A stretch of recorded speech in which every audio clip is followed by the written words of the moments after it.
And before I die, I feel it my duty to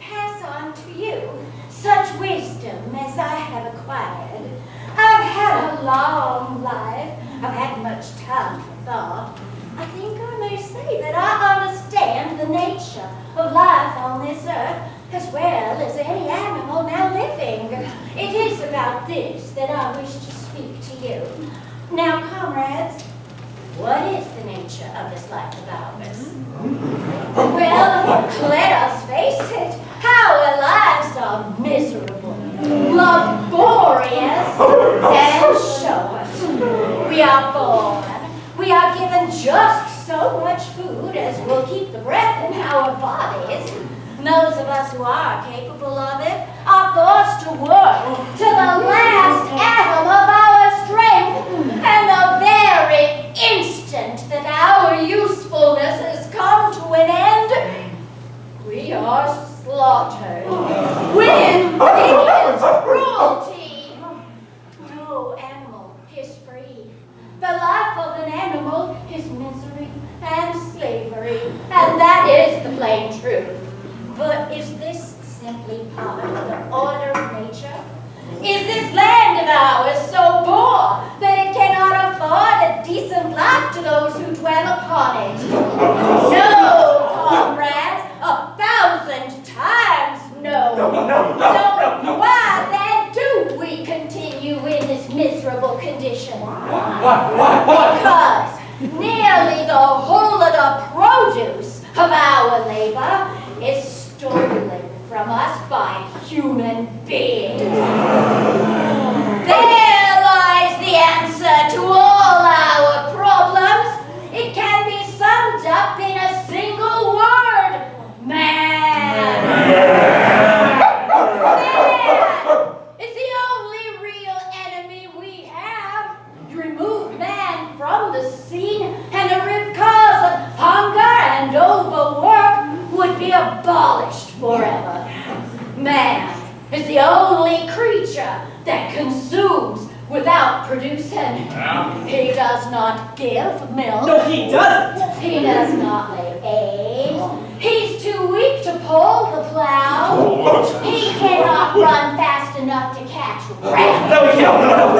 And yet, he is the Lord of all the animals. He sets them to work. He gives back to them the bare minimum that will prevent them from starving, and the rest he keeps for himself. Is it not crystal clear then, comrades, that all the miseries of this life of ours spring from the tyranny of human beings? So get rid of man, and the produce of labor would be our own. Almost overnight, we could become rich and free. So what then must we do? Why work, comrades, night and day, body and soul, for the overthrow of the human race. That is my message to you. Revolution!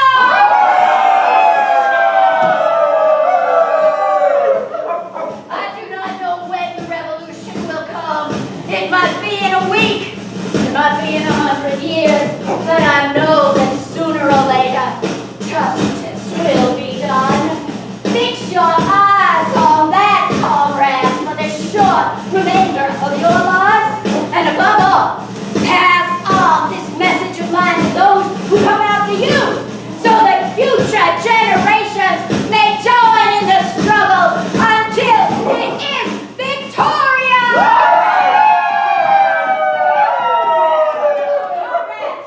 Your resolution must never falter.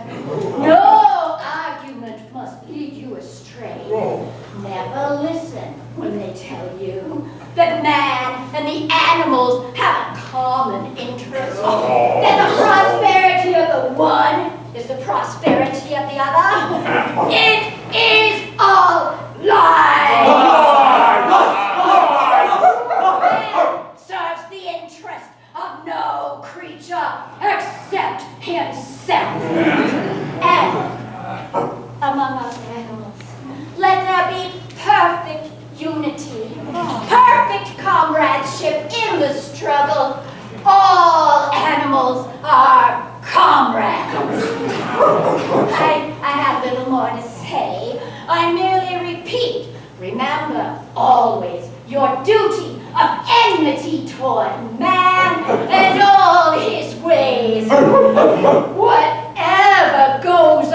upon 2 legs is an enemy. Whatever goes upon 4 legs or has wings is unafraid. And above all, in fighting against man, we must not come to resemble him. Even when you have conquered him, do not adopt his vices. No animal must live in a house, or sleep in a bed, or wear clothes, or drink alcohol, or smoke tobacco, or touch money, or engage in trade. All the habits of man are evil. And above all, no animal must ever tyrannize over his own kind. Weak or strong, clever or simple, we are all brothers. No animal must ever kill another animal. All animals are equal!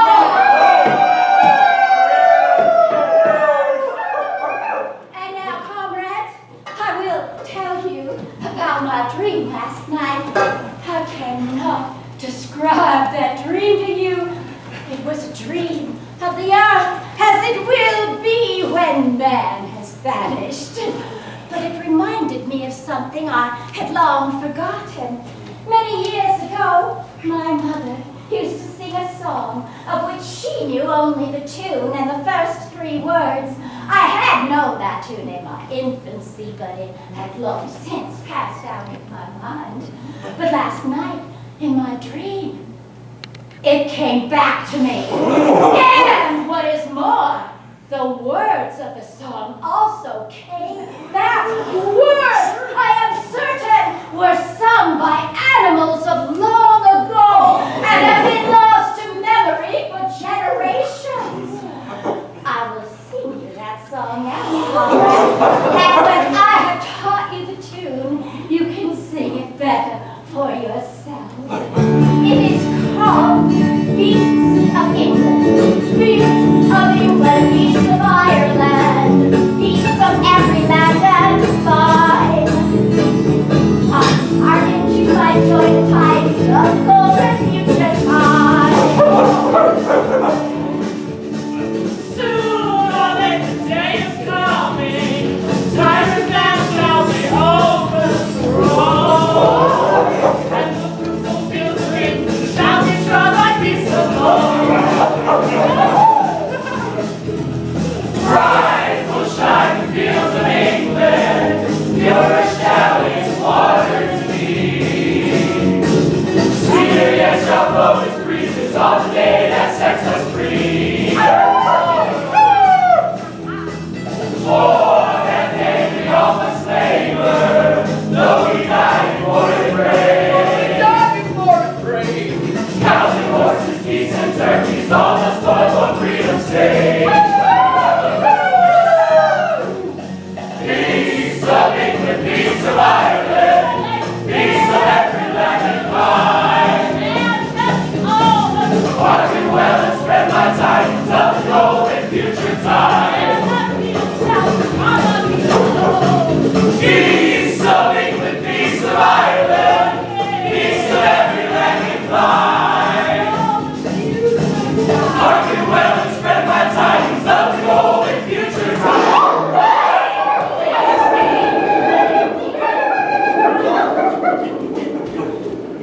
3 nights later, old Major died peacefully in her sleep. Now, over the next 3 months, there was much secret activity. The work of teaching, organizing everyone, well, that was done by the pigs.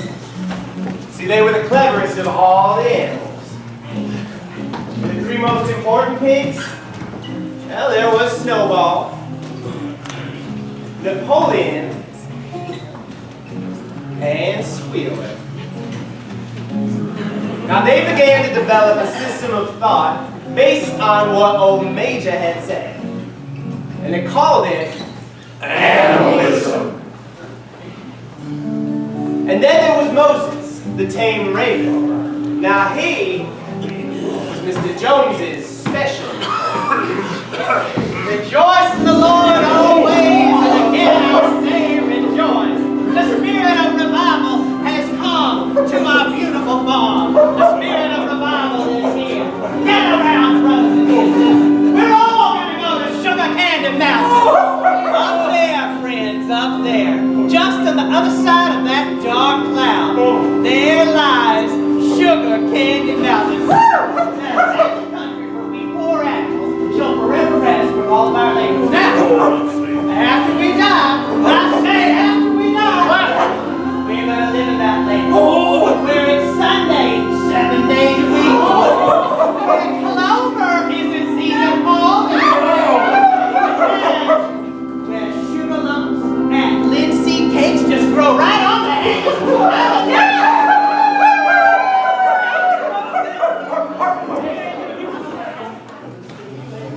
And of late, Mr. Jones had taken to drinking a bit more than was good for him. So he would stay up all day long in his chair in the kitchen, just reading the newspapers and neglecting the animals.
Never mind the milk.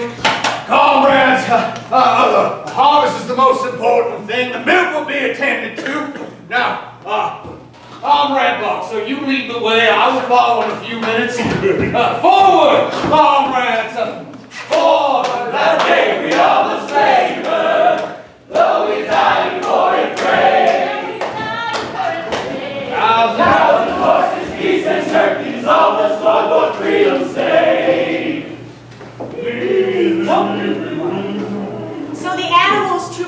to the hayfield to begin the harvest. Then when Molly came back in the evening... Where's the milk gone? Molly, the white mare who drew Mr. Jones's wagon. Yes. Pardon. Will there still be sugar now the revolution has happened? No! We have no means of making sugar on this farm. Besides, you do not need sugar. You have all the oats and hay you want. And, shall I still be allowed to wear pretty ribbons? Comrade, those ribbons that you are devoted to are a badge of slavery. Can you not understand that liberty is worth more than ribbons? But I can keep a pretty blue one from the farmhouse, right? Ribbons are considered clothing which are a mark of a human being. Boxer the cart horse, his personal motto. I will work harder.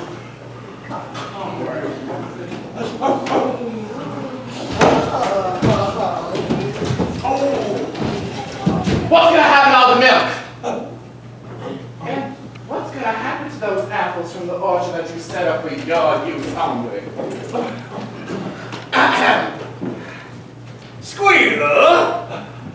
Comrades, you do not imagine I hope that we pigs are doing this in a spirit of selfishness and privilege. Many of us actually dislike the taste of milk and apples. I dislike them myself. Our sole purpose in taking these items is to preserve our health. Milk and apples, this has been proved by science, comrades, contains a substance absolutely necessary for the well-being of a pig. We pigs are brain workers. The entire management and organization of this farm depends on us.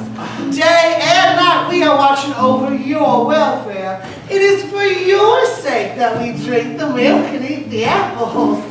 I mean, do you know what would happen if we pigs failed in our duties? Jones would come back. And surely, comrades, surely there's no one amongst you who wants to see Jones come back. What happened to me, huh? Why weren't you there? Well, I was working hard getting the harvest in, and I forgot all about the meeting and didn't realize all of you had already gone. Well, that's a pity. You'll just have to try and be on time in the future. Molly! Clover the mare, Boxer's workmate. Well, tell me what happened. Did Comrade Napoleon speak, huh? No. Squealer did. Oh, what did he say? Well, Oh, come on, please, you must tell me. Molly asked about the milk and the apples, which the pigs are keeping for themselves. And the lumps of sugar from the farmhouse. And Squealer said that the pigs need those things in order to help run the farm better. Was that true? No. Of course it isn't. It's absolute rubbish. No, really. Is that what Squealer said? Yes, he did. And he said if the pigs don't have the milk and the apples, they might not be able to think properly. And then Jones might come back. Well, he always used to give me sugar. No, we don't want that. And let me wear pretty ribbons. No, we don't. And so we all agreed that it was best if all the milk and apples were saved for the pigs. And you think that's right, Clover? Well, we all agreed, so it must be. Was Comrade Napoleon there? Yes. And he agreed. Yes, it was he who asked Squealer to speak in the first place. Well, if Comrade Napoleon said it, then it must be right. Honestly, Boxer, you are stupid. Oh. I don't agree with everything it says. Well, he's the cleverest animal in the farm, isn't he? So he should know. Who says so? Well, Benjamin's clever. And Moses. Well, Moses was clever. And Mrs. Jones. She used to give me ribbons all the time. Oh, Molly, stop going on and on about your ribbons. You look silly in them anyway. I did not. I'm not silly. Well, at least I can read. Better than you can, Boxer. And you, Clover. Well, Boxer works harder than any of us on the entire farm. He does not have much time to learn how to read and write. much your agencies do you know, boxer? I bet you can't go as far as I can. I can go up to L, which starts my name. I can say a bit. Yes, you can. Well, go on then. Let's hear it. Yeah. A and B C. There you are. C. Give him a chance. Let him think. A and B C D E F G. Since some of you have had difficulty learning to read and write, we have reduced the commandments of animism to one easily memorizable. 4 legs good, 2 legs bad. 4 legs good, 2 legs bad. Very good. Can the sheep remember it? 4 legs good, 2 legs bad. 4 legs good, 2 legs bad. Early in October, word arrived that Jones and all his men were coming up the tracks and led to the farm. 4 legs good, 2 legs bad. 4 legs good, 2 legs bad. Snowball, Let's take a long look at Julius Caesar's campaign.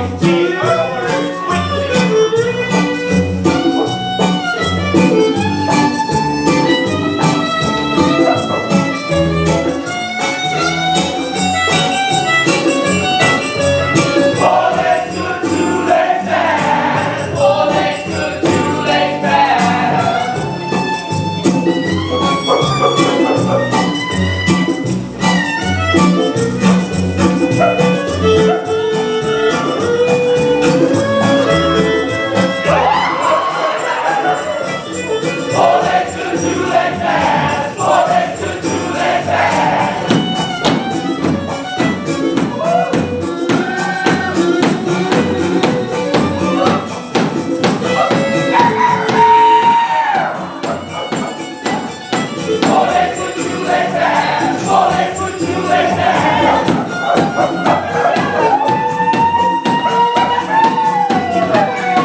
quickly. The enemy has been repelled!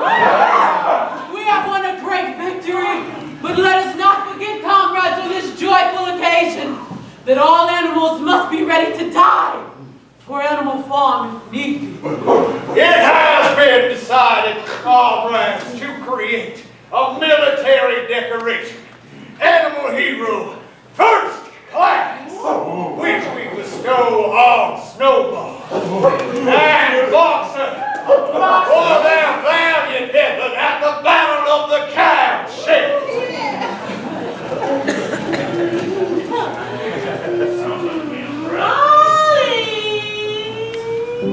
Molly!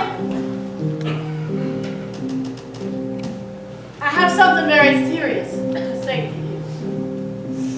This morning, I saw you looking over the hedge at the end of the long meadow, and it was a long way away. But I'm almost certain that I saw this. There was a man on the other side of the hedge, and he was talking to you, and you were allowing him to stroke your nose.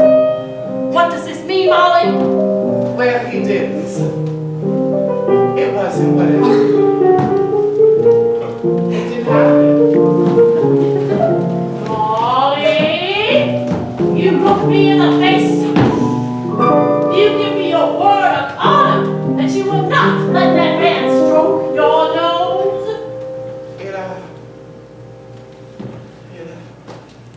It isn't true. Molly! Molly! 3 days later, Molly disappeared. Nothing was heard until one day a pigeon reported. I saw her between the shafts of a smart wagon painted red and black outside a pub. There was a fat man just stroking her nose and feeding her with sugar. And there was a red ribbon tied around her forelock. She looked as if she was enjoying herself.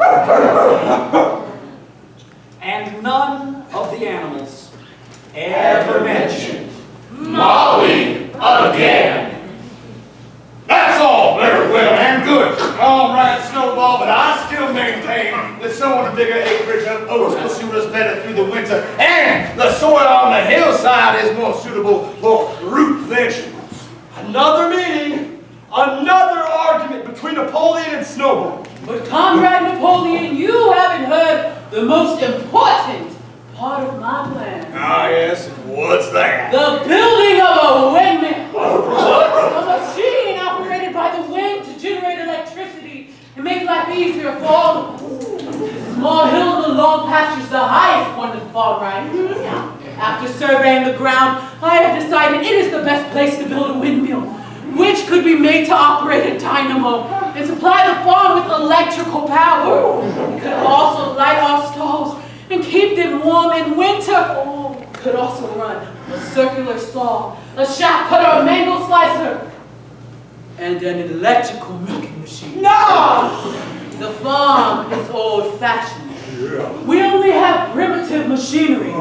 The power of a windmill will make our labor so much easier and leave us free to pursue more noble tasks. Well, comrades, how do we all feel about Snowball's plan?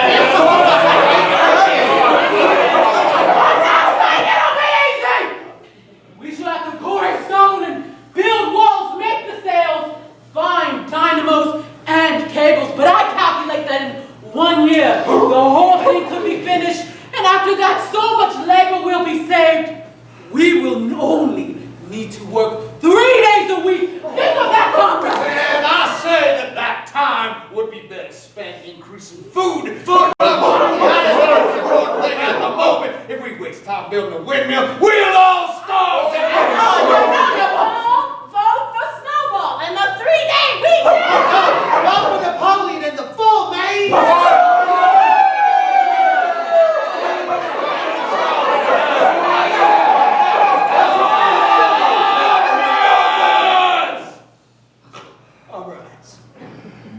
Let us not argue.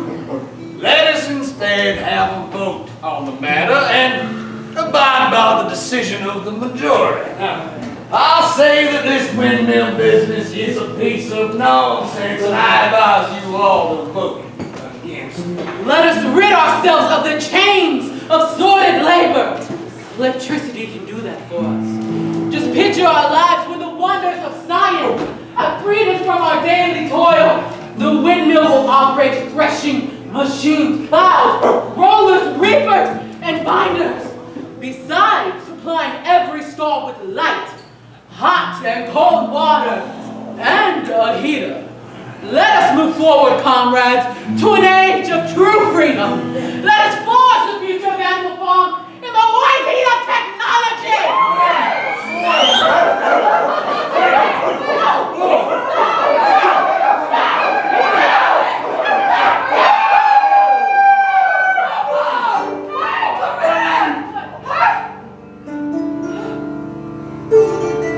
From now on, comrades, the weekly meetings will come to an end. They are unnecessary and a waste of time.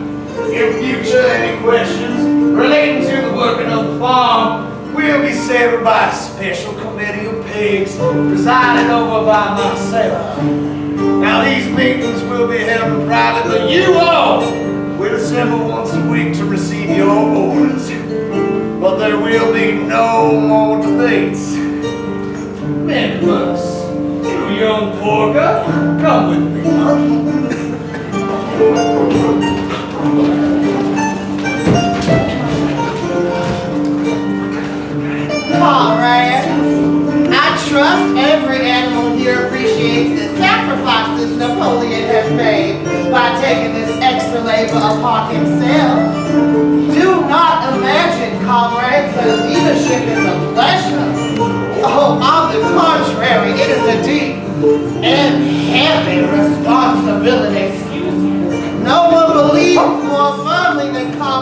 Napoleon that all animals are equal, he would only be too happy to let you make your decisions for yourselves, but sometimes you might make the wrong decisions, and where should you be?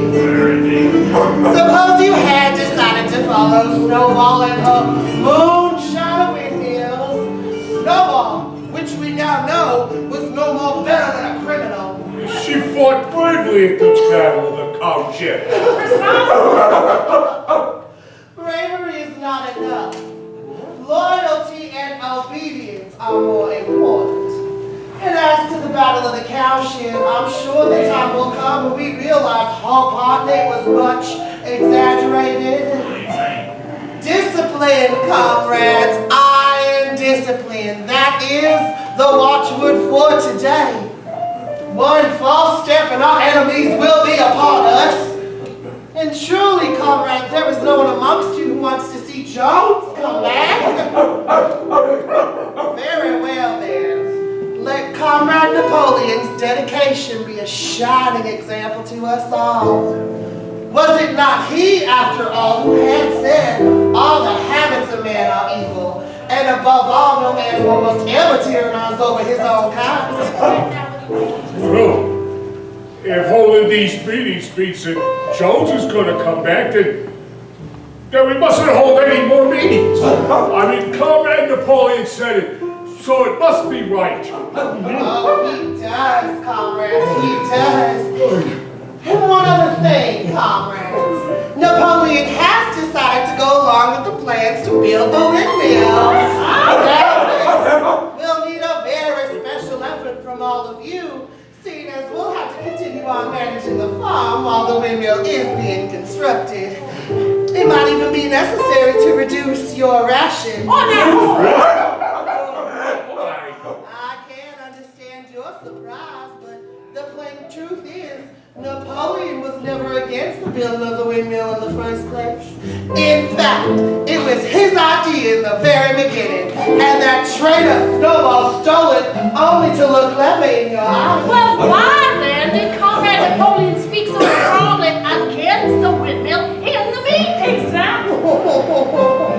That was Comrade Napoleon's cunning. He only appeared to oppose the windmill so we could get that traitor Snowball, who was a bad influence and a dangerous character, out. Now that she's gone, we can get on with our job. That, comrades, is what is known as tactics. Tactics, comrades. Tactics. Napoleon is always right.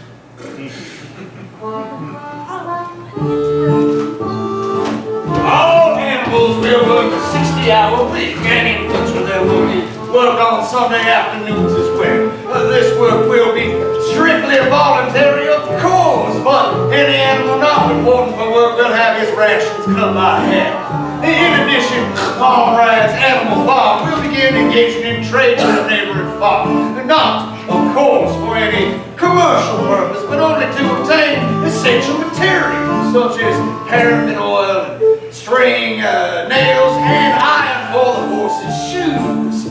Now, I have set aside a number of items to be sold, such as part of the current year wheat crop, a stack of hay, and, if necessary, a percentage of the egg yield to be sold to a neighboring farm. You should welcome this contribution to the building of the windmill. And have no fear, none of you will have any need to come in contact with any human beings, which would be most undesirable. I shall take that burden upon myself and make all the arrangements. Hey, y'all! Benjamin, the donkey. Hey, y'all! Didn't we pass a resolution some time back about not having nothing to do with human beings and not engaging in trade? I can't remember that. Well, and about money. We're not supposed to handle money, I don't know anything about that, Benjamin. Won't you stop being so miserable? Aren't you happier now that Mr. Jones is gone? Miserable.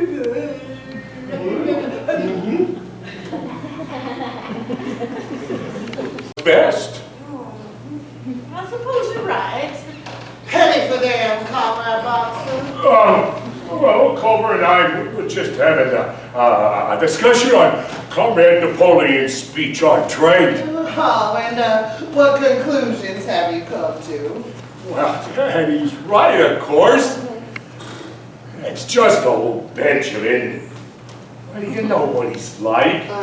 He seems to think that we passed some resolution about not talking to humans or even trading with them, and Clover here. Yes. I thought he might be right. Right. Are you certain these are things you have dreamed, comrades? You only imagine we passed these resolutions because of the lies spread by that traitor Snowball? I mean, do you have any record of them? Or are they written down anywhere? No, of course they aren't. So let's get on with our jobs and let Comrade Napoleon worry about these other things. There you are. See? Comrade Napoleon's always right. I mean, if he says it's good for us it's best for us to sell things, and well, that's what we should be doing. Yes, I know, but still, I'm sure it's not a good idea for us to have anything to do with human beings. What Major did warn us about that, and what she said then ought to guide us in what we do now. Well, she isn't here anymore, and if she was, she'd agree with Comrade Napoleon. Oh, well, I guess that's something we'll never know. Of course not.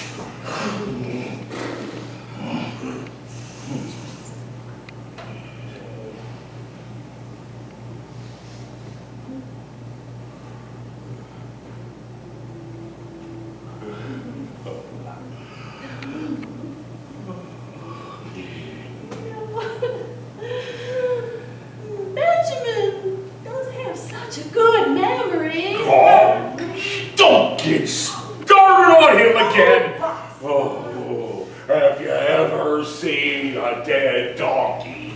Indeed. Or I'd sooner have no tail and no flies all the time. Well, I don't even know what it's all about. If you ask me, all this thinking, it's made him a bit soft in the head. Well, I'm not asking you. I'm just saying that I think you might be right. I simply don't believe it. I saw it. And all the other pigeons sitting around the table, munching apples, drinking milk. Of course I'm sure. I know what I've seen. Well, I think that's going just a little bit too far, don't you, Boxer? Oh, maybe they needed to be in the farmhouse so they could. But that's not all. One of the pigeons flew past the upstairs window yesterday, and you'll never guess what she saw.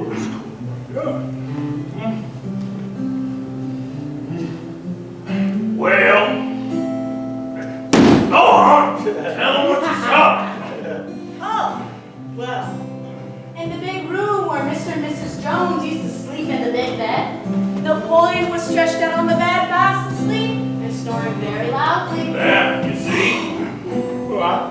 How could you see all of this if you just flew past the window? I did not just fly past the window, comrade. I perched on the window so I had a very good look. And you saw Comrade Napoleon sleeping there, and you heard him snoring? Yes, comrade, the window was wide open. When was this? About 2 hours ago, comrade. Well, Comrade Napoleon needs his rest. I mean, he works really hard for all of us. I mean, he was working late into the night, and he got tired. But he was sleeping in a bed. Well, so what? The fourth commandment. What? Benjamin is right, the fourth commandment. No animal shall sleep in a bed. So if Comrade Napoleon is sleeping in a bed, it's only right that we should tell the others. I don't know about that. Stop being so stubborn, Boxer. Well, maybe you just better leave me out of this, okay? I mean, I don't want to cause any trouble. I just want to get back to my work, that's all. Well, you can tell Clover if you like. No one ever listens to me anyway. You can bring it up at the next meeting. Oh, I'm not so good at talking in front of the others. Benjamin, it would be much better if you did it. No, they'll listen to you. If you started off, I'll support you. Now, you be careful, Clover. Don't you get mixed up in something that's gonna upset things. Benjamin, read the fourth commandment. It says, no animal shall sleep in a bed with sheets. So, comrades, you have heard that we pigs are now sleeping in the beds of the farmhouse. And why not? Surely you did not think there was a ruling against beds. That merely means a place for you to lay in. I mean, a pile of straw and a stall is a bed, properly regarded. No, the ruling was against sheets, which is a human invention. And we have stripped the beds of the farmhouse of the sheets and sleep between blankets. And very comfortable ones too, my. But not so comfortable that we can't go on with our jobs, what with all the brain work we have to do nowadays. I mean, sure you and I have us too tired to do our duties. None of you want to see Jones come back? Well, No, comrade. very well then. Because he will come back, I assure you. If we pigs are not left alone to do our duties in peace and quiet. Oh, and one other thing, comrade. From now on, we pigs will be getting up 1 hour later in the morning than the rest of you. Okay? There. You see? I told you not to meddle! November came with strong winds and torrential rain. One night, the gale was so strong that the main buildings rocked on their foundations, and several tiles were blown clear off to the barn. In the morning, when the animals woke up, a terrible sight caught their eyes.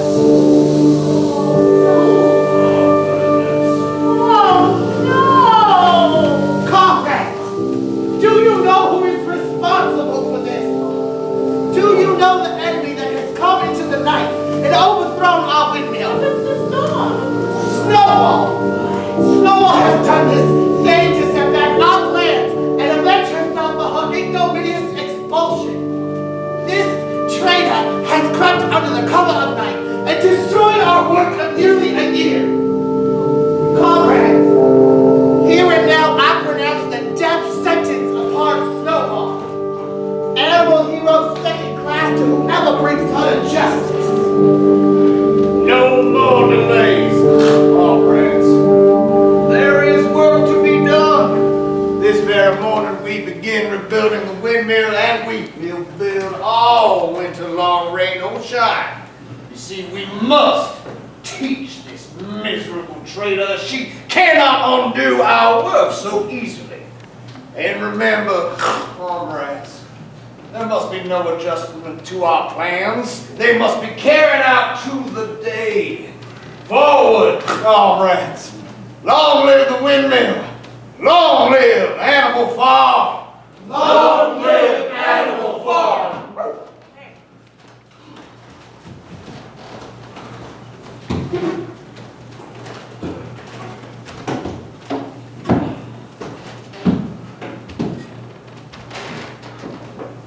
She visits the farm at night. I've seen her. Who?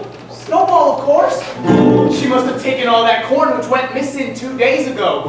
Yes, and broken all those eggs, which were ready for market. She's taken the key to the store shed and thrown it down the well. Stolen all those apples from the orchard. Broken windows, Destroyed fences. Poisoned the milk. launched the drain. Uprooted the crops. Rattled the chickens. And generally proved herself to be the swine that she always was. Comrades, a most terrible terrible thing has just been discovered.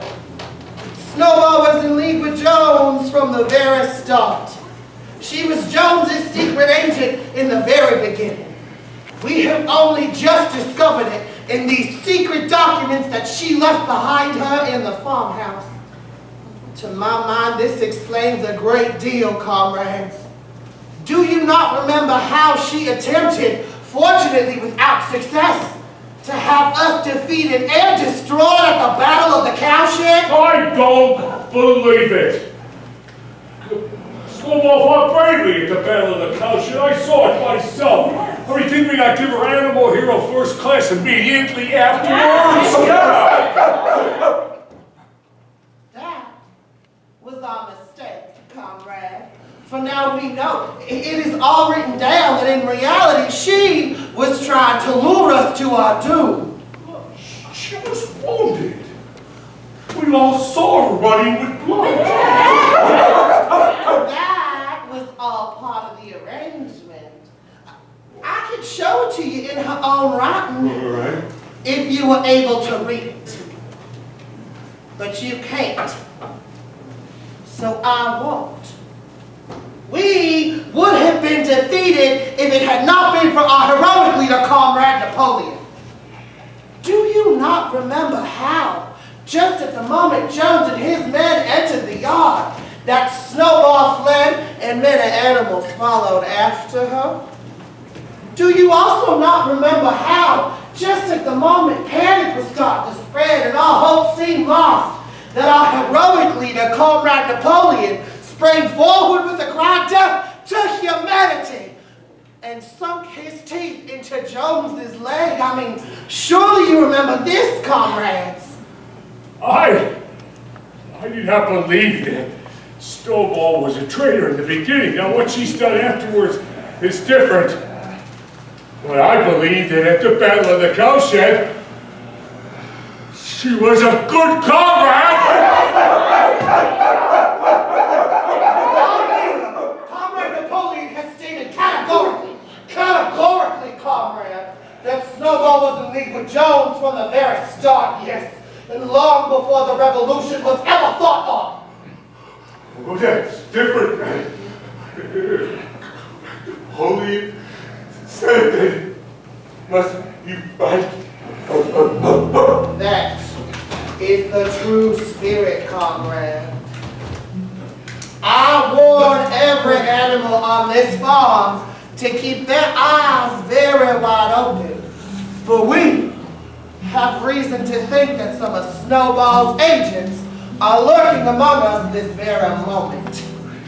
And we will root out those traitors in our midst, comrades. They will confess their crimes and be punished accordingly.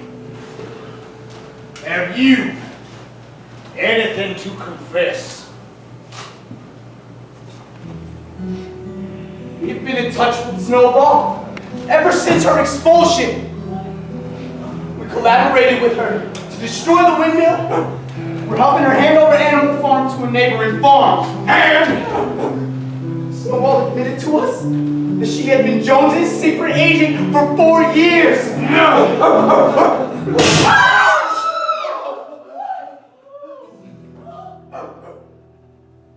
Is there any other animal with anything to confess?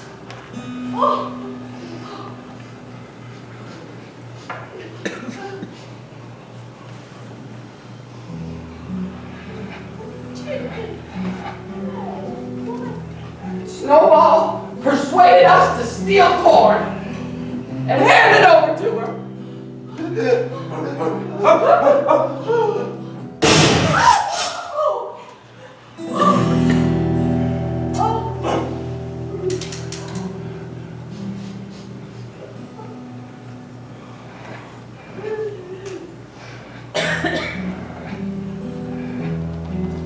Snowball visited us at night and encouraged us to poison the drinking water.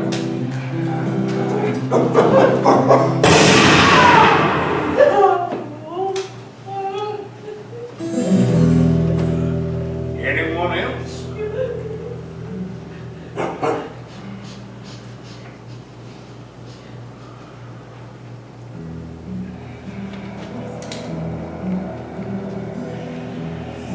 Snowball came to me in a dream and incited me to disobey orders.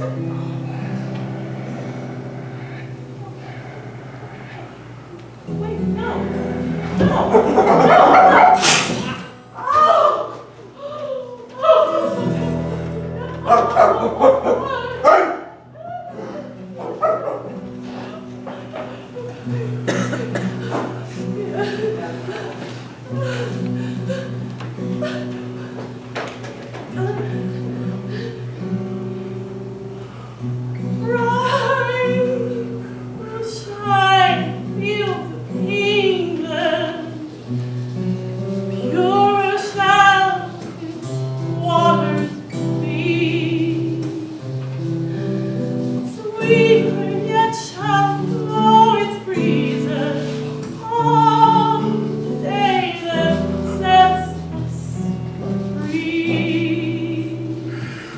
I don't understand it.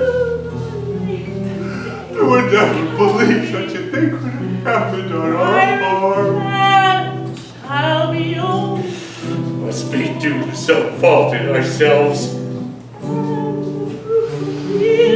The solution is, I see it, is to work harder and harder. Harder and harder. East of every land and clime. Hearken to my joyful tidings of a golden future.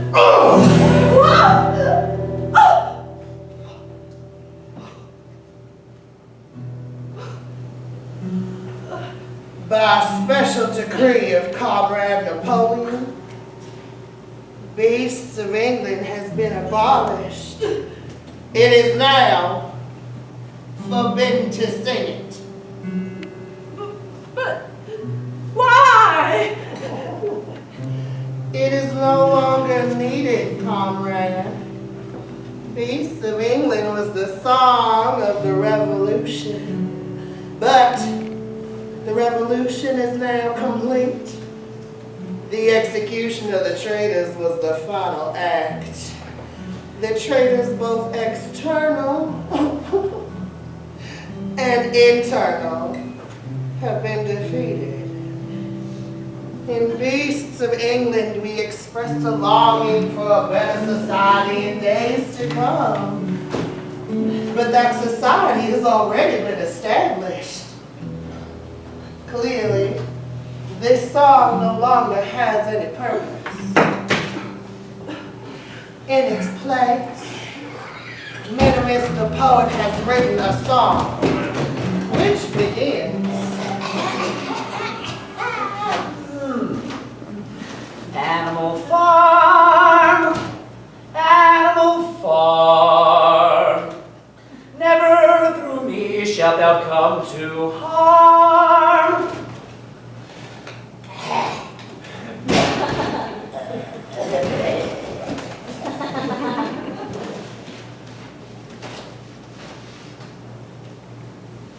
Well, I don't think much of that. Tune's not the same somehow. Benjamin, the sixth commandment. No animal shall kill any other animal. Oh, Benjamin, read me the sixth commandment. No. Well, please, it's important. No, I read you the fourth one last time, and that didn't help. Well, I know, but I'm sure I'm right this time. I can remember Snowball telling them all to us. Who? Snowball. Well, surely you remember. It comes right after, no animal shall drink alcohol. Well, I've said it to myself often enough. Oh, please. After what has happened, I'm very confused.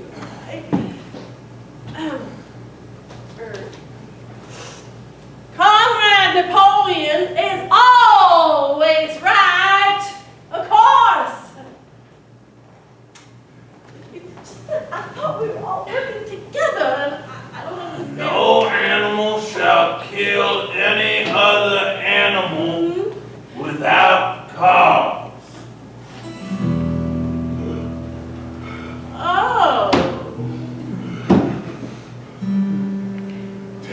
great leader, Comrade Napoleon,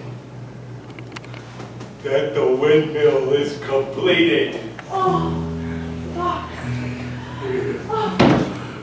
It is fitting, comrades, that on this historic day we now proclaim Animal Farm a republic. And announce that our leader, Comrade Napoleon, has been unanimously elected as its first president. A new decoration, the Order of the Green Banner, has been established, and Comrade Napoleon to be its first recipient. Animal Farm put your hooks together for the inauguration of President Napoleon. Yeah! Friend to the fatherless fountain of happiness, Lord of the swill bucket. Oh, how my soul is on fire as I gaze at thy calm and commanding eye, like the sun in the sky. Comrade Napoleon.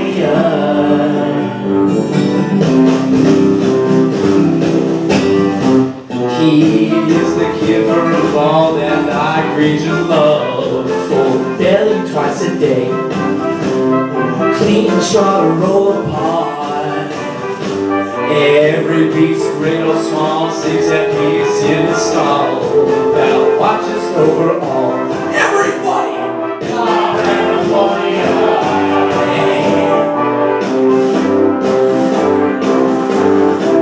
Had I a suckling big air, he had grown as big, even as a pine bottom or a rolling pin.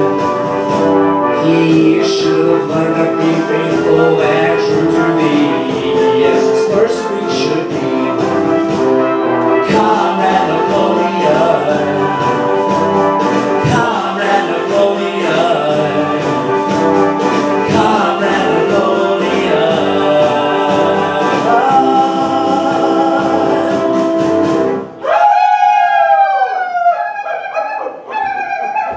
We have won a great victory, comrades, and are now truly our own masters. The building of the windmill, which will be marked by an anniversary each year, serves to remind us that through our own efforts, we can control our destiny. But this wonderful effort should not give rise to complacency. The struggle must go on. We must work even harder. The windmill will not be used to generate electricity, but to grind corn, which would fetch a handsome profit.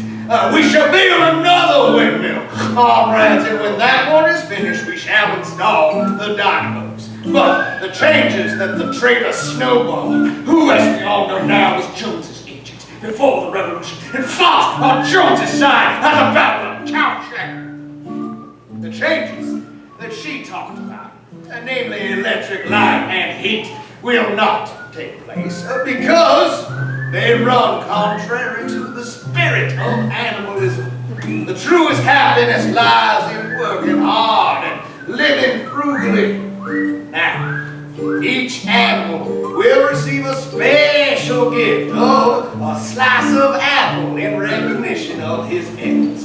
Forward, comrades! Forward in the name of the revolution! Long live Animal Farm!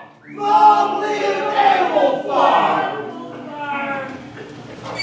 And then, out of the blue, Moses returned.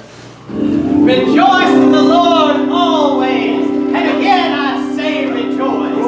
Magnify the Redeemer's name. Revival has returned to Animal Farm. Yay, comrades! Now in my absence, I have been waiting. And where have I been, comrades? Where have I been? Well, I'll tell you where I've been. I have been to Sugar Candy Mountain, and I have seen the glory of that lovely land. I have been high above the clouds, and I have seen the beauty of that place where we all shall one day rest our weary lives in everlasting peace. Oh, tell us about it, Moses. Tell us about it. Don't listen to our flighty friend. That's a load of bull. There's no such place. When you're dead, you're dead. Our lives are hard and we are hungry most of the time. We work, we sleep, we work, we sleep. There is no end to it. You are right to chastise the heifer. As I was saying, Sugar Candy Mountain is more beautiful than we can ever imagine. For I have seen the everlasting fields of clover, where the sun shines on, and no cloud dare show its face.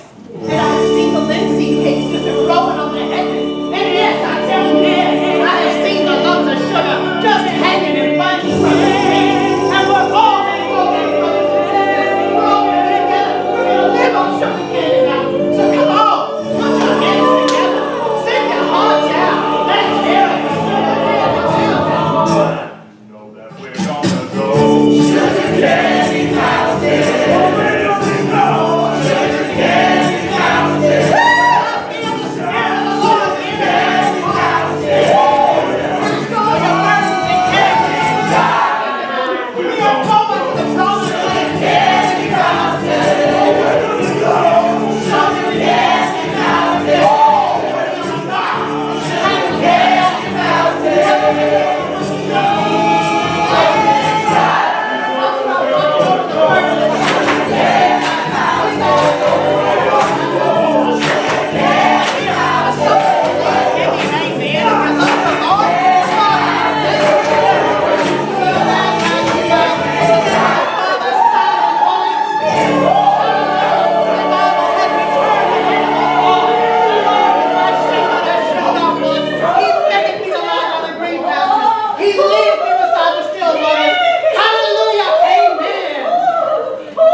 Readjustments to your rations.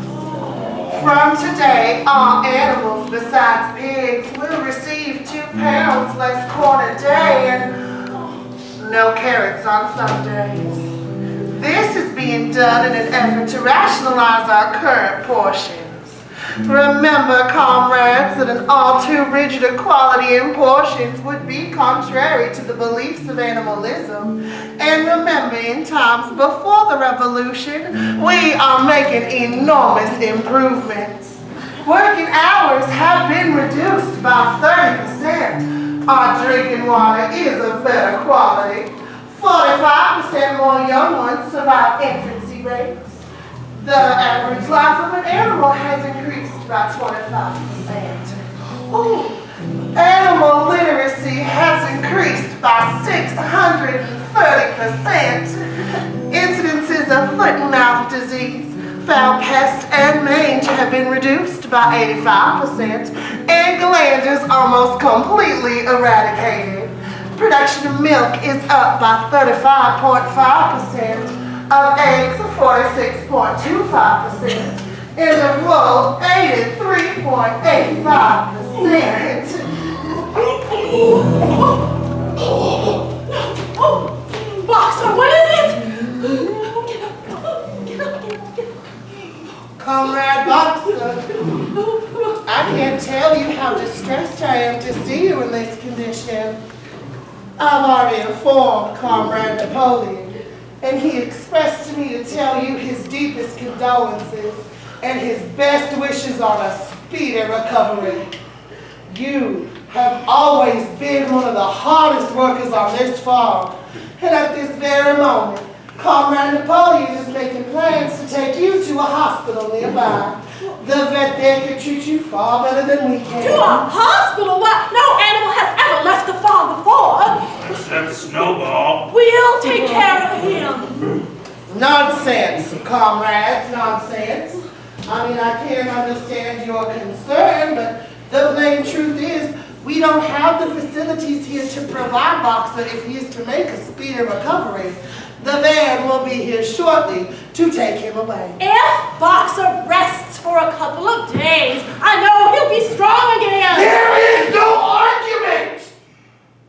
Comrade Napoleon states that Boxer is to go to hospital for the betterment of his health. Oh, well. If Comrade Napoleon says it,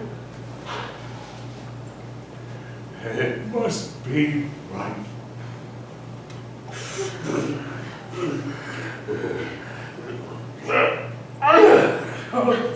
Thanks, comrades. Thanks. Don't worry about me. Don't worry about me. I'm just glad I was able to see the windmill finished. At any rate, to tell you the truth, I've been looking forward to retiring. I had less than a month to go, you know. I had plenty of time to study things. Maybe even learn the rest of that album. Oh, you're getting on a bit too, Benjamin. Maybe they'll let you retire too, and you can keep me company, huh? They give you an apple on Sunday, just like the pigs. Bye, Benjamin. Bye, Boxer.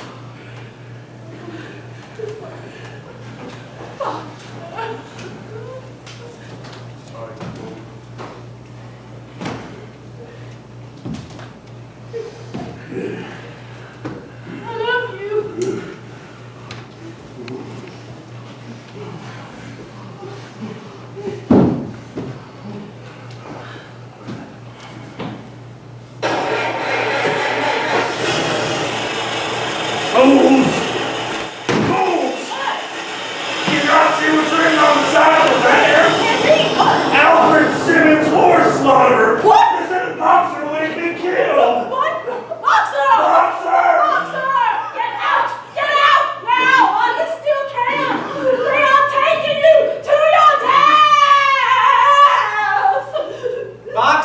Was never seen again.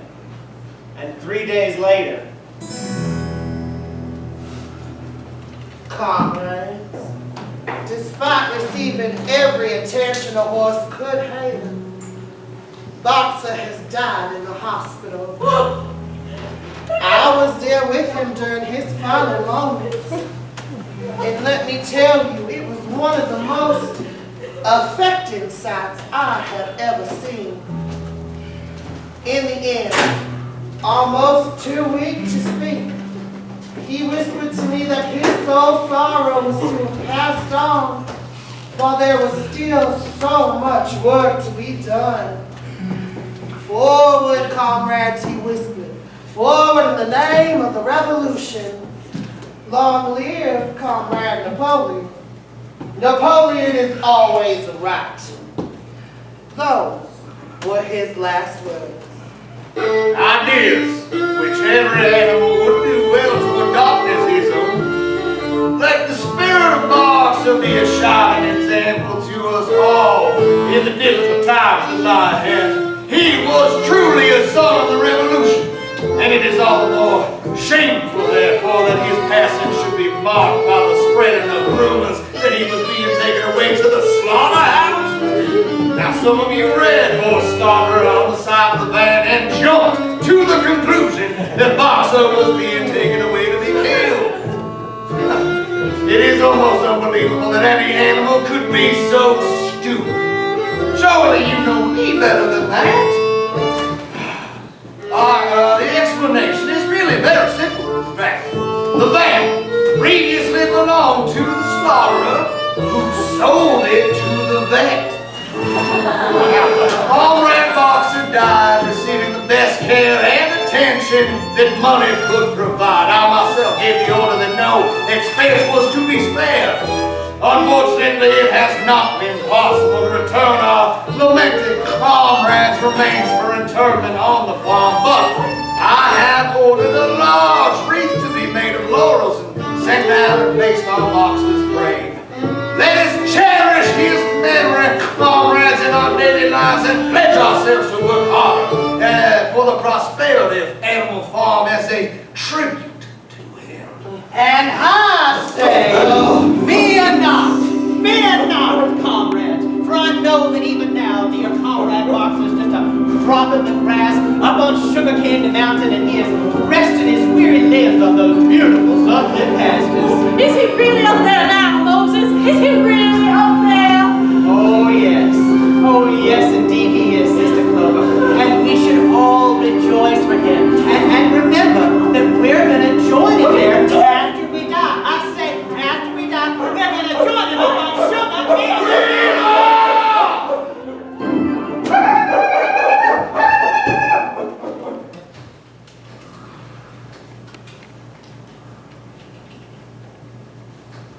The latest report on the progress of the farm, comrades, indicates things are getting better every day. Annual income has increased 225% over the past 3 years. Sales of timber have increased to the extent that 15% of all of our essential materials are now being purchased from outside the farm. This means that our average working hours have been reduced by 33% over the past 6 months, and leisure time has been increased by 12%. Time in educating our youth has doubled. It seems to me that our lives are just the same as they have always been. I try so hard to remember what it was like before the revolution, and then again after Jones had been expelled. Were things better then than they are now? It's so long ago. What do you mean revolution? Who's Jones? What does expel mean? Why are you always wondering if things are better? Oh, you are too young to know. But it's right that you should ask me. And so, I will tell you what I can remember. The revolution happened a long, long time ago, and before it happened, we were ruled over by a man called Jones, who treated us very badly. What's a man? Why, a man is a creature that goes on 2 legs instead of 4. Now, Jones lived in a farmhouse. Where the pigs live now? Yes, and he fed us, and he looked after us. My, you tell it to the youngster, Sister Clover. Oh, those were mighty fine days to be sure. Moses, old chap, would you fancy joining me in the farmhouse for a glass of stout? There's something I'd like to talk to you about. Yes. Yes, surely I would. Thank you very kindly, Comrade Wheeler.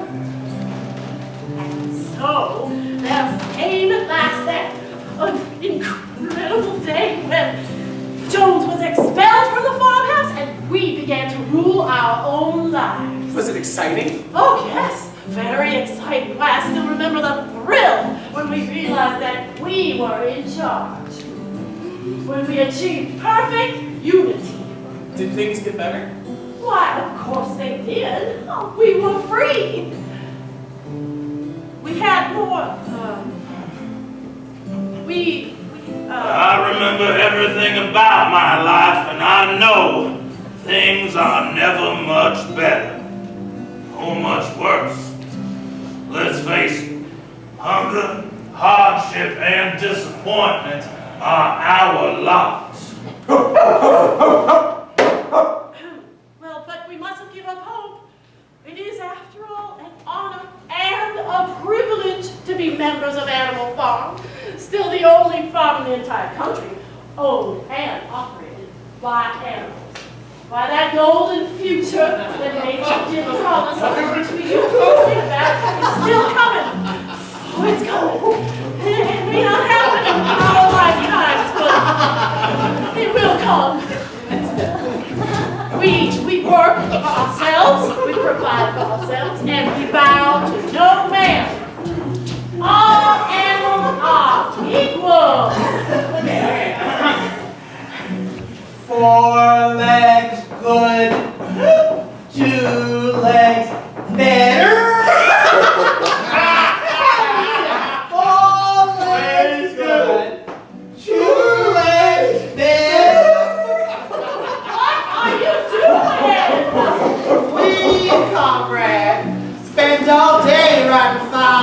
reports, minutes, and memoranda. But then you burn them. Why?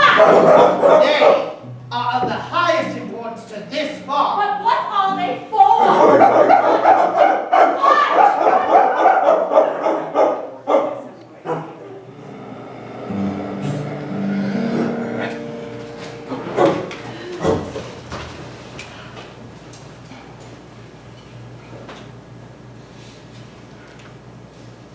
Benjamin,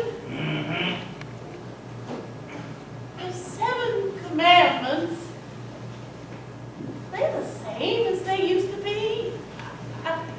Oh, Benjamin, read me the 7th commandment just once more. All animals are equal, but some animals are more equal than others.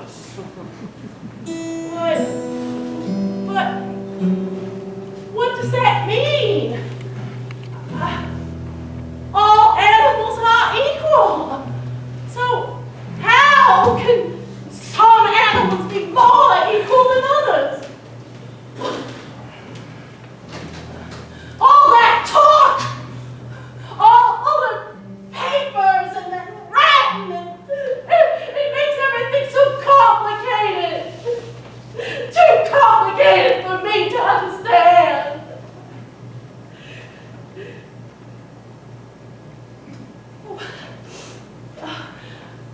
I believe in the revolution and in everything that our leader, Comrade Napoleon, says, just like Boxer did. And nobody worked harder than he did for the cause.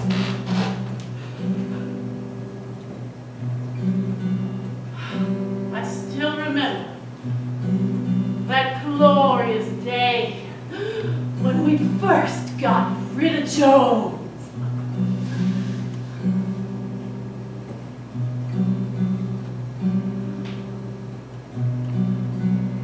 Peace of England, peace of Ireland, peace of every land and clime. Hearken to my joyful tidings of the golden future time. Hello? Say hello? Is there anybody there? That's all. I could have sworn the invite said 7 p.m. cocktail. Not a soul to be seen. Just this old cart horse motoring away. I don't see what them damn pigs have to be so proud of anyway. Hello? Name's Pilkington from the farm next door. Oh, yes, old boy. Shan't keep you a moment. Okay, good. Well, I guess I'll just have myself a look around the old place whilst I'm waiting. Well, if you hang on and take old man, I'll give you a guided tour myself. Fine. Well, this place is in premium condition. Oh, I did notice that windmill on the way in here. That's a fine achievement. Oh, and all them animals working away in the fields. Working hard, too. Yeah, it's amazing. Well, don't pamper them, I guess is the answer. Yeah, well, I imagine I'll learn quite a few tips from this visit. Well, I am glad we're able to come together like this and talk about our mutual problems.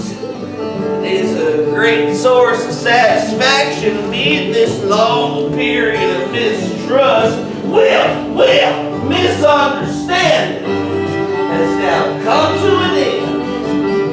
Well, there was a time, and not that I shared such sentiments, mind you, when the respected proprietors of Animal Farm were thought of, well, not with hostility, but should I say a certain level of misgiving by its neighbors.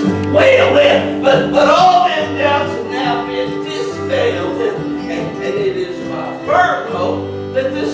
will mark the start of the friendly relations between the sales. I mean, there is no earthly reason why there should be any clash of interest between the pigs and the human beings. We both share the same struggles and the same difficulties. I mean, you say labor problems are the same everywhere. I imagine your workers get a bit uppity at times. And, well, I understand. Just as you have your lower animals to deal with, well, we have our lower classes too. We do. Couldn't agree with you more, old boy. Now, it's true. We've had our ups and downs over the years, but hopefully all of that is now out of hand. You know, the rumors that have been spread about us are truly shocking. I mean, it's been said that we slaughter animals unnecessarily, or that we want to stir up revolutions on other farms, but nothing could be further from the truth. No, our sole desire is to carry on trade with our neighbors peacefully to our mutual advantage. Now, we own the farm, and as a gesture of goodwill, we have decided to abolish the custom of referring to each other as comrades. Can't think of how that got started in the first place anyhow. Now, our lower animals, as you so rightly put it, overshadowed. They work longer hours, receive less food than animals on any other farm, and we are rightly proud of our achievements. And so, Nicholas, I offer you a toast. Exactly. To the prosperity of Animal Farm. Oh, wrong. Oh, boy, wrong. No, it is only fitting that hitherto the farm be referred to by its original and correct name. So I offer you the toast as before, but in a different form. Gentlemen, if you will, raise your cups to the prosperity of Manor Farm. To Manor Farm.